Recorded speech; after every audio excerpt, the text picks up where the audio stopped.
Gente, é hora de entrevista importante aqui no 360. A gente vai falar agora sobre trabalho. A gente vai conversar com o ministro do Trabalho, vamos discutir os vários temas, regulamentação do imposto sindical, trabalho por aplicativo, mudanças no saque do FGTS. Tem muito assunto para a gente tratar com ele. Ministro Luiz Marinho, seja muito bem-vindo aqui ao 360. É um prazer conversar com o senhor. Ministro, queria começar com um tema bastante polêmico, que é o imposto sindical. O senhor tem dito que o governo não pretende voltar com o imposto sindical, mas defende a questão da contribuição não obrigatória que os sindicatos poderiam cobrar, só que aí as pessoas teriam que dizer ali formalmente que não querem receber, o que na prática muita gente não faz. Não é uma forma de voltar com esse imposto disfarçadamente, ministro? Primeiro, meu boa tarde, lhe cumprimentar o Daniel, que também no estúdio, a Raquel Landim, que já está em São Paulo, e o Pedro Venceslau. É um prazer enorme estar aqui, obrigado pelo convite. Veja, o que nós afirmamos categoricamente é que o imposto sindical não retornará. Isso não faz parte nem do pedido das centrais sindicais. É importante lembrar que o imposto sindical ele é obrigatório. Ele era obrigatório num dia do mês de março a todos os trabalhadores e trabalhadoras, independente de qualquer acordo coletivo ou não acordo coletivo. O que se tem em debate é o seguinte: quando elimina o imposto sindical, eliminaram junto também outra contribuição importante que tinha dos sindicatos, que era a contribuição quando dos acordos coletivos, chamada de contribuição negocial, ou seja, vinculado à negociação. Isso também praticamente deixou de existir. No passado recente, 2005, quase chegou-se a um acordo para acabar com o imposto sindical e acabar com outra contribuição que existia naquele momento, que chamava a contribuição do sistema confederativo. E ficaria, portanto, mensalidade, uma contribuição vinculada à negociação estabelecido em assembleia. O que está em debate é exatamente esta contribuição. A partir da última reforma, o que criou foi-se um processo de desequilíbrio entre trabalhadores e empregadores, sindicatos de trabalhadores e sindicatos de empregadores. Mexeu simplesmente nas finanças dos sindicatos de trabalhadores, enfraquecendo demais a representatividade, a representação dos sindicatos. Uma democracia é importante, um dos papéis importantes, dos pilares importantes de um processo democrático é exatamente a representação dos trabalhadores, trabalhadoras e também dos empregadores.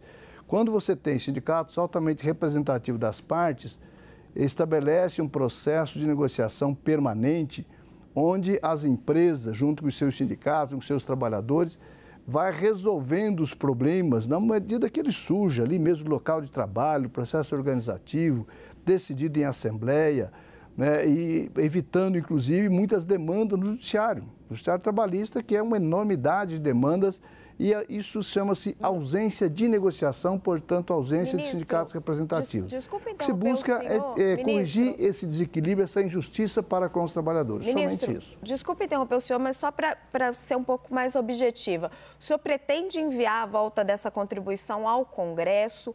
Quando? E o senhor acha que o senhor tem apoio nesse Congresso para aprovar essa contribuição?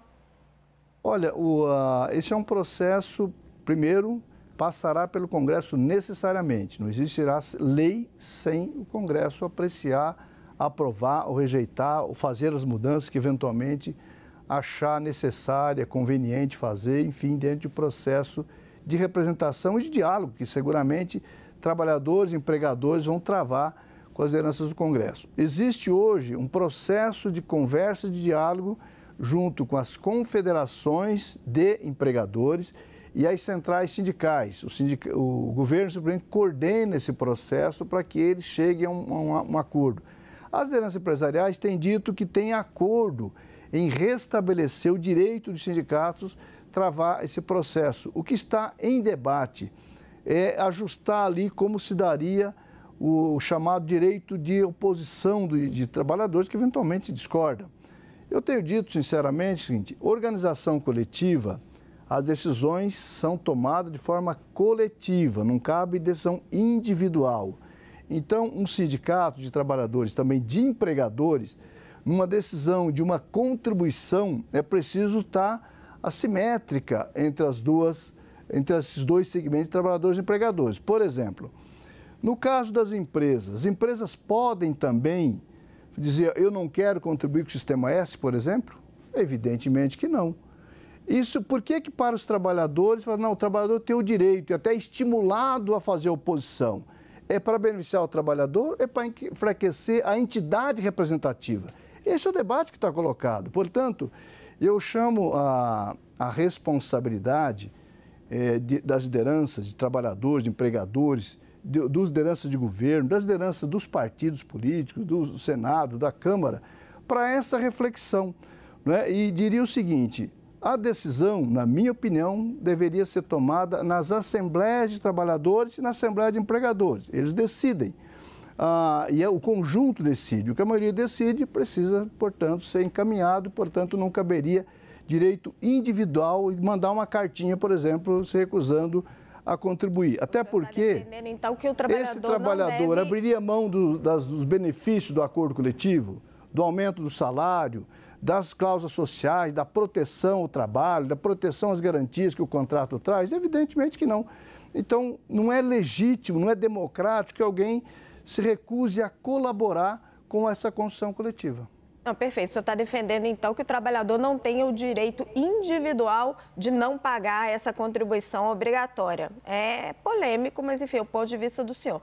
Daniel Rittner tem uma pergunta. Oi, Raquel. Boa tarde, ministro. Eu gostaria muito de entrar num assunto que atinge milhões de pessoas atualmente, que é a regulamentação do trabalho por aplicativos. Muitas vezes as pessoas vão desempenhar esse tipo de atividade não porque querem exatamente, mas porque precisam. E elas desejam, muitas delas, ter algum tipo de regulamentação, outras também resistem a isso. E o senhor vinha discutindo com as empresas, dividindo-as em dois segmentos. O segmento de 4 rodas, que está mais associado ali àqueles que transportam passageiros, notadamente a Uber, e o segmento de entregas, empresas como a iFood, por exemplo. O diálogo avançou um pouco, mas travou em alguns pontos. Eu queria saber do senhor, concretamente, se a pretensão do Ministério do Governo é enviar prontamente um projeto de lei ao Congresso sobre esse assunto e abrangendo quais segmentos dos trabalhos por aplicativos, ministro. Olha, Daniel, nós travamos esse debate praticamente o segundo semestre inteiro. O governo coordenou esse trabalho junto com lideranças de trabalhadores e empregadores. Eu diria o seguinte, a gente fala sempre Uber, mas é Uber e a plataforma 99, que são as duas maiores, entre tantas outras, né? Porque o Uber acabou virando sinônimo da atividade. Na verdade, ela é uma empresa, uma das empresas que participa deste mercado. Evoluiu bem o debate do ponto de vista do conceito. Qual é o conceito? Conceito do quê? Garantia de contribuição previdenciária para trazer segurança a esse trabalhador que não tem nenhuma segurança.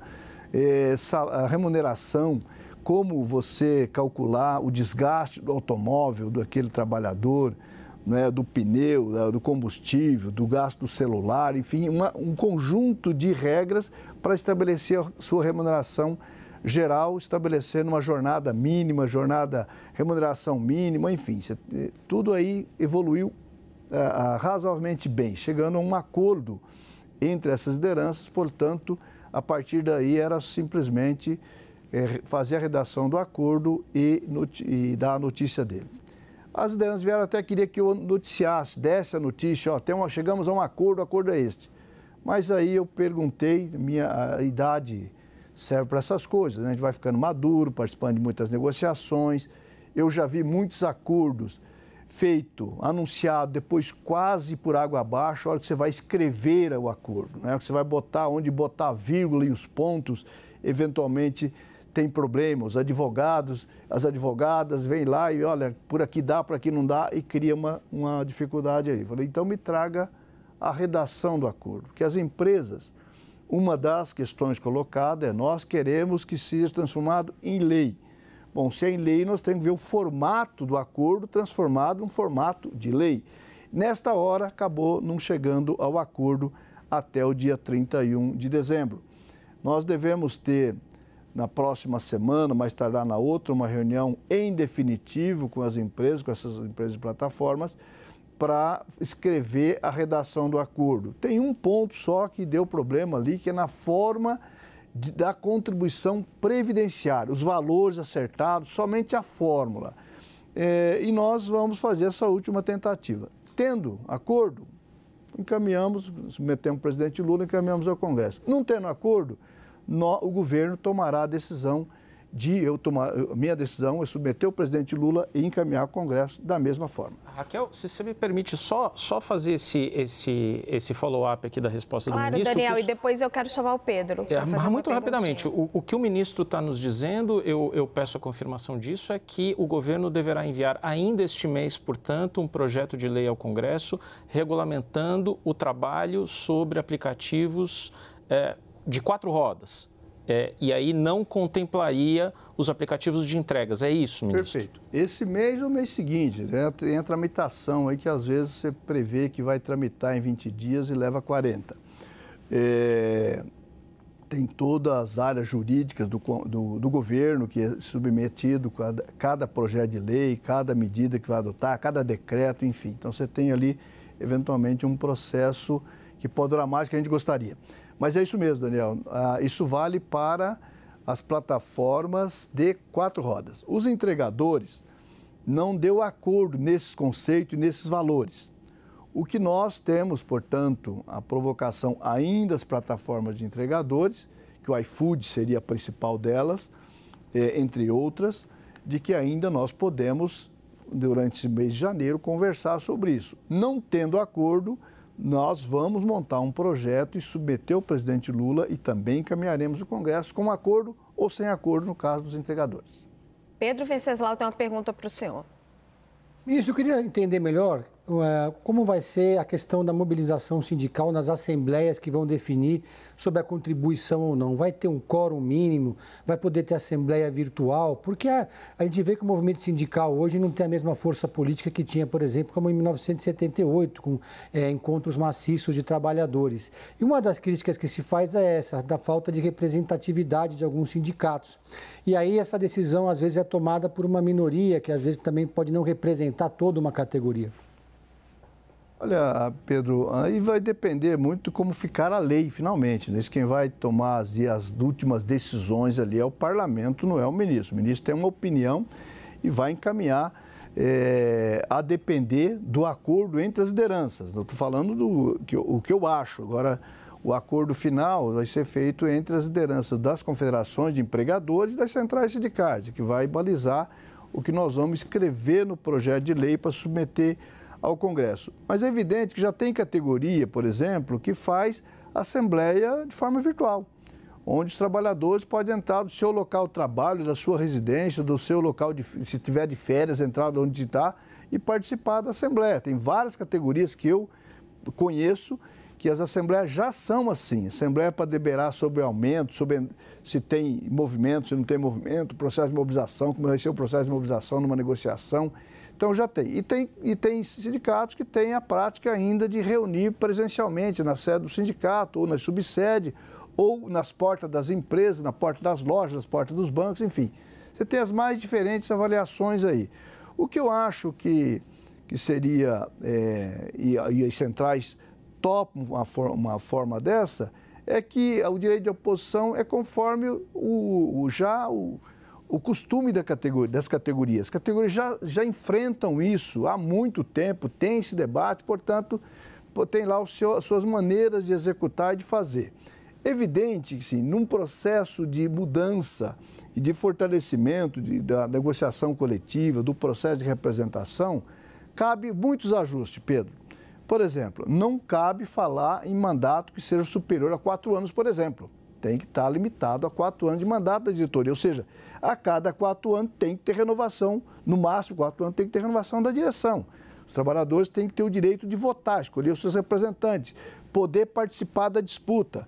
A oposição, se tiver oposição, tem que ter acesso a listágios associados, tem que ter um processo democrático, transparente do processo de participação dos sindicatos e de trabalhadores e trabalhadoras. Assim também para as eleições dos sindicatos e empregadores, da mesma forma.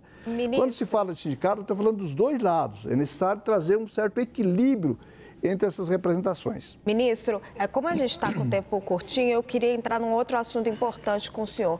O senhor é a favor da reoneração da folha de pagamento, como vem defendendo o ministro Fernando Haddad?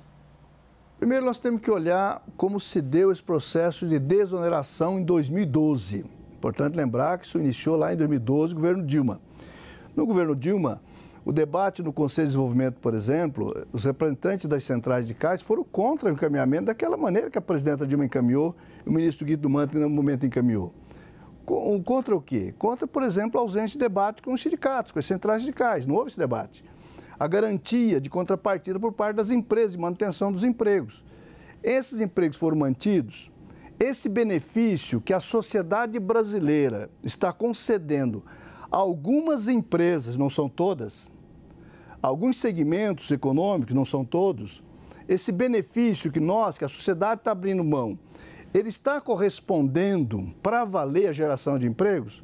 Eu acho que esse é um bom debate para olhar. Então, é o seguinte... Mas qual que é a resposta que o senhor tem? Ele está ou não está correspondendo à geração de empregos? A minha avaliação é que não está. Não está? Não está correspondendo. Então, é preciso olhar aqui. O que o ministro Fernando Haddad fez não é nem uma afronta ao Congresso, não é uma afronta a ninguém. Dizer o seguinte, nós precisamos reorganizar isso, até porque, no tempo, foram feitas várias mudanças e introduziu novos setores da economia no processo de desoneração, de forma que tem alguns setores, que não é o setor inteiro. Para citar um exemplo, quem produz laminado X tem direito à desoneração. Só que uma empresa produz um conjunto de equipamentos, não é somente de laminados. Como é que você separa, como é que a Receita controla um conjunto de trabalhadores de uma mesma empresa que tem desoneração e outro conjunto que não tem? Ou você concede para aquele CNPJ aquela desoneração e a contrapartida desse CNPJ com geração de emprego, manutenção de emprego, tem que ter contrapartida. Então, esse debate ele tem que existir. Acho que é o momento oportuno e mais, o ministro Fernando tinha que encaminhar a final do ano, não é por confronto, é porque você tem previsibilidade legal fiscal e não entraria imediatamente em vigor, entra em vigor lá em abril. Portanto, é uma medida provisória que não inicia no momento que encaminha, ela tem previsibilidade para entrar, portanto, tem a possibilidade, durante a tramitação dela, fazer as negociações que tiver necessário fazer eventualmente ajustes que tiver eventualmente necessário fazer, envolvendo os trabalhadores, envolvendo as centrais sindicais, envolvendo as confederações de empregadores, em um processo de diálogo. Acho que é o momento oportuno de travar uma mesa de negociação para ajustar quais setores nós temos efetivamente necessidade dessa desoneração para poder participar da competitividade internacional, que é o que não interessa. Porque o Brasil precisa se tornar mais competitivo, nós temos essa necessidade. Esse processo de reindustrialização que o vice-presidente Alckmin vem conduzindo, você tem todo esse processo que eu acho que cabe num debate mais profundo como esse. Ministro, agradeço demais a sua presença aqui no 360, em meu nome, do Pedro, do Daniel, da Jussara, que infelizmente pelo tempo curto não conseguiu participar dessa vez. Obrigada mesmo pela franqueza e pelas respostas aqui tão diretas e esclarecedoras. A gente conversou com o ministro do Trabalho, Luiz Marinho. Boa tarde, ministro. Muito obrigada. Boa tarde, Raquel. Obrigado a você, o Daniel. Obrigado ao Pedro, a Jussara, enfim, a todo o time da CNN e até a próxima. Até a próxima, ministro.